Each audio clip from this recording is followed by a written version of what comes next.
ዋቄፈና የተሰኘው እምነት ለመሆኑ ምንድነው? በኢትዮጵያ ምን ያህል ቤተ እምነቶች አሉት? ምን ያህልስ ተከታዮች አሉት? በእምነቱ ስርዓት ገነት ሲኦል የሚባል የሌለበትና ሰይጣን የሚባል ነገር በእምነቱ ውስጥ የማይጠቀስበት የዋቄፈና እምነትን በተመለከተ ሰፊ የሆነ ዘገባ ቢቢሲ ሰርቷል።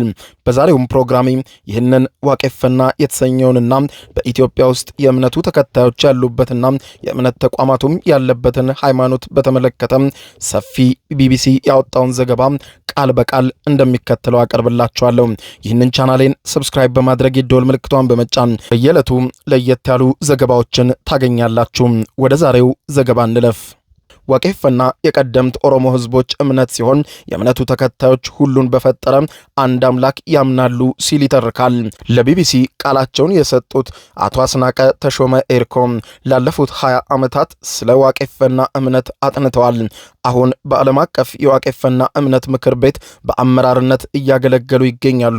በዋቄፈና እምነት ዙሪያ የሀገር ሽማግሌዎችና ካደረጉት ጥናት የተረዱትን ለቢቢሲ በዝርዝር ነግረዋል ይላል ቢቢሲ። አቶ አስናቀ ቦረና አካባቢ በመሄድ ጥናታቸውን እንዳደረጉ ገልጸው ፈጣሪ ስሙ መቶ ሆዱ እንደ ውቅያኖስ ሰፊ ሐሳቡ ደግሞ ንጹህ ነው። ድሮ ሰው ኃጢአት መስራት ሳይጀምር በፊት የፈጣሪን ድምፅ የሰሙ ሰዎች ነበሩ ይባላል ይላሉ። በእምነቱ ስሙ መቶ ነው የሚለው ደግሞ ፈጣሪ አንድና ከሁሉ በላይ የሆነ መሆኑንና በሃይማኖቶች ወይም እምነቶች ግን ብዙ መሆናቸውን ለማሳየት መሆኑን አቶ አስናቀ ያብራራሉ።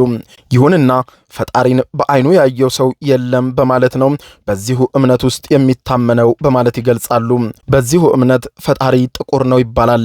ነገር ግን በእምነቱ ፈጣሪ ጥቁር ነው ስንል ግን ይሄ የሚታየውን መልክ ወይም የቀለም ጉዳይ ሳይሆን ፈጣሪ ጥልቅ ነው፣ ፈጣሪን ማየት መለየት አይቻልም የሚለውን ለመግለጽ ነው። ማንም ተመራምሮ ሊደርስበት አይችልም በማለት ያስረዳሉ። ፈጣሪ ሚስጥር ነው፣ ከሰው አእምሮ በላይ ነው የሚውለው። ይህንን ለማሳየት ነው በጥቁር መልክ የሚገለጸው በማለት ያስረዳሉ። እንደ ዋቄፈና እምነት ፈጣሪ ሁሉን ነገር የፈጠረው በቀደመ ዘመን ከነበረ ውሃ እንደሆነ ይታመናል። ፈጣሪም ይህንን ውሃ የላይኛው የታችኛው ውሃ በማለት ለሁለት እንደከፈለው የሚታመን ሲሆን አቶ አስናቀ ስለ እምነቱ ሲያስረዱ የላይኛው ውሃ በእምነቱ መሰረት ጠፈር የምንለው ሲሆን በተለይም ደግሞ ከጠፈር ውስጥ የሚገኙ የሰማይ አካላትን ለመግለጽ ይውላል። የታችኛው ውሃ ደግሞ የውሃ አካላት እንደ ውቅያኖስ ባህርና ደረቅ መሬትን እንደሚይዝ ያስረዳሉ። ዋቄፈና በዚህ ምድር ላይ ያሉ ፍጥረታት በሙሉ በ27 ቀናት ተፈጠሩ ብሎ እንደሚያምን በእምነቱ ላይ ምርምር ያደረጉት አቶ አስናቀም ገለጻቸውን ሲቀጥሉ መጀመሪያ ሰውን ፈጠረ፣ ከዚያም ወንድና ሴት ብሎ እኩል ለሁለት ከፈላቸው። ሌሎች ፍጥረቶችንና ተክሎችንም እንደዚሁም በቅደም ተከተላቸው ፈጠራቸው። ፈጣሪ ምድርን ሲፈጥር ሰው በስነ ስርዓት እንዲኖር ሕግንም አብሮ ፈጠረ።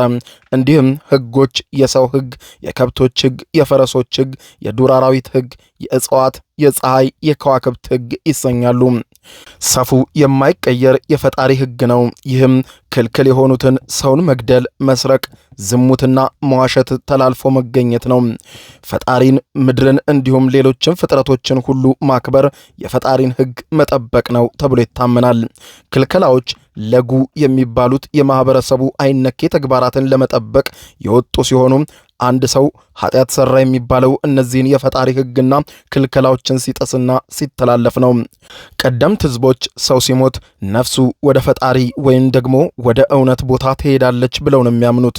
እንደ ዋቄፈና እምነት ሰው ከውሃ፣ ከነፋስ፣ ከእሳት፣ ከአፈር በአንድ ላይ ተበጅቷል በማለት እንደሚያምኑ ያስረዳሉ። ስለዚህም ሰው ሲሞት አካሉ ከአፈር ይቀላቀላል፣ ደሙ ወደ ውሃ ይሰርጋል፣ ነፍሱ ደግሞ ወደ ፈጣሪ ይሄዳል። እንደ ሌሎች እምነቶች ዋቄፈና ሰው ከሞተ በኋላ ይነሳል ወይም በሕይወት ይኖራል ብሎ አያምንም። እንዲሁም በሰይጣን መኖርና ፈጣሪን የሚገዳደር ሌላ ሰይጣን የሚባል ኃይል አለ ብሎ አያምንም። ሰዎች ኃጢአት እንዲሰሩ የሚያስገድዳቸው ኃይል የለም፣ በራሳቸው ፈቃድ ነው ኃጢአት የሚሰሩት በማለት ያምናል። አቶ አስናቀ አሁንም ስለ እምነቱ ሲያስረዱ ይሁን እንጂ ክፉ መንፈስ አለ ተብሎ ይታመናል በማለት ሰው የማይቀየረውን የፈጣሪን ሕግ ከተላለፈ ስለሚጠየቅ እርግማንን ወደ 7 ትውልዱ ስለሚተላለፍ ኃጢአት መስራት በጥብቅ የተከለከለ ነው። ሕዝቡም ይህንን ይፈራል በማለት እስላማኞቹም ይናገራሉ። ለምሳሌ አንድ ሰው ነፍስ አጥፍቶ ሳይናገር ከሞተ በፈጣሪ ዘንድ ስለሚጠየቅ ቤተሰቦቹ ወይም ዘመዶቹ የሙት መንፈስን የሚያናግሩ አዋቂዎች ዘንድ ይሄዱና ካሳውን ልክ በሕይወት እንዳለ ሰው ይጠይቃሉ። አቶ አስናቀ ስለ እምነቱ ሲያስረዱ በዚህ እምነት ገሃነም ወይም ገነት የሚባል ነገር የለም። እንዲህ ማለት ግን ሰው የፈለገውን እያደረገ ይኖራል ማለት አይደለም። በዚያም በፈጣሪ የማይቀረው ሕግ ስር መመላለስ አለበት። በዚህ መንገድም በፍጥረታትና በሰዎች መካከል ያለ ሚዛን ተጠብቆ በሰላም መኖር ይቻላል ብሎ ያምናል ዋቄፈና። አቶ ተሻገር የሀገር ሽማግሌዎች እንዳየነው እንደሰማነው በማለት ስለ እምነቱ የሚናገሩ ሰው ናቸው። አቶ ተሻገር እንደሚያስረዱት ደግሞ በእምነቱ መሰረት ፈጣሪን ሴት ወይም ወንድ ብሎ ለይቶ በጾታ አይጠራም። ነገር ግን ሲጠሩት በወንድ ጾታ ይጠሩታል። ይህ ግን ጾታውን ለማመልከት አይደለም በማለት ይገልጻሉ። አቶ ደሳለኝ ደሜ በቢሾፍቱ ሆሮ አርሰዴ የዋቄፈና ቤተ እምነት ዋዩ ናቸው። ዋዩ ማለት የዋቄፈና ቤተ እምነት ውስጥ ያሉ አስተዳደር ጉዳዮችን የሚሰበስብና የሚመራ ሰው ነው። አቶ ደሳለኝ ዋቄፈና ከአባቶቻቸው ከትውልድ ወደ ትውልድ እየተላለፈ የመጣ እምነት ሲሆን እኛ የአሁኖቹ ትውልዶች ደግሞ ስርዓትና ባህሉን ሳይለቅ ለአሁኑ ዘመን በሚመች መልኩ በ1990ዎቹ ቤተ እምነት መስርተን ሃይማኖቱን አቋቁመናል ሲሉ ለቢቢሲ ተናግረዋል። እኛ እንደ እምነታችን ሁሉም በልጦና ገልጦ የሚያስተምር መምህር የለንም ያሉት አቶ ደሳለኝ ደሜ ምክንያቱን ሲያስረዱ ደግሞ ስለዚህ እምነት ጉዳይ ሁሉም ከአባቱ ወርሶና ተምሮ የመጣ ነው በማለት ይጠቅሳሉ።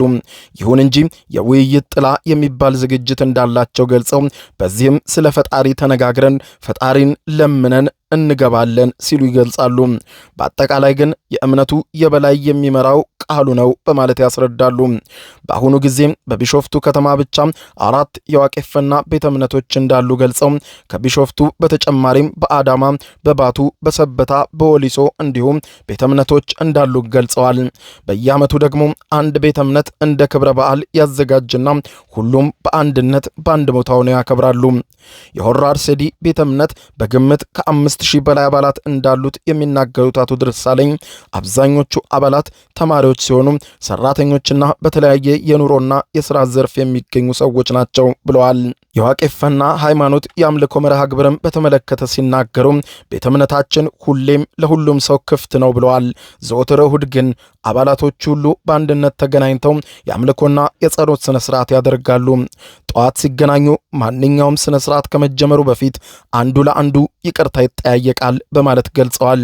በዚያ ቤተ እምነት ውስጥ የሚገኝ ሰው እርቀ ሰላም ካላወረደ ፈጣሪ አይሰማም ተብሎ ስለሚታመን ከጸሎቱና ከአምልኮ በፊት ሁሉም እርቅ ይፈጽማል በማለት ይገልጻሉ።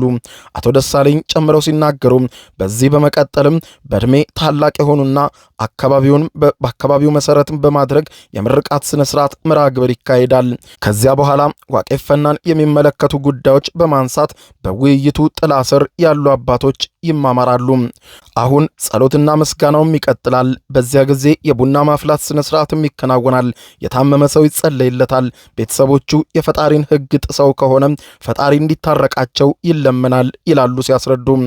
ከዚያ በፊት ጸሎታቸውን የተመለሰላቸው ሰዎች ካሉ ደግሞ ምስጋና ያቀርባሉ። በዚህ ሁሉ መካከል ጄከርሳ መዝሙር ይዘመራል። ይህ መዝሙር በሥነ ሥርዓቱ መክፈቻ መዝጊያ ላይ የሚካሄድ ሲሆን ከመጨረሻው መዝሙር በፊት ግን አንድ ባልቻ የሚባል የመባ መሰጠት ስነ ስርዓትም ይካሄዳል። ይህ ስነ ስርዓት የቤተ እምነቱ አባል የሆነ ሰው የገንዘብ የሐሳብና የንብረት ድጋፍ ለቤተ እምነቱ የሚያደርግበት ነው። በአሁኑ ጊዜ ከመንግስት በኩል ዕውቅና የማግኘትና የአምልኮ ስፍራ ለማግኘት ትልቅ ችግር አለብን በማለት የሚያስረዱት አቶ ደሳለኝ ስለ ሁኔታው በዝርዝር ለቢቢሲ ገልጸዋል።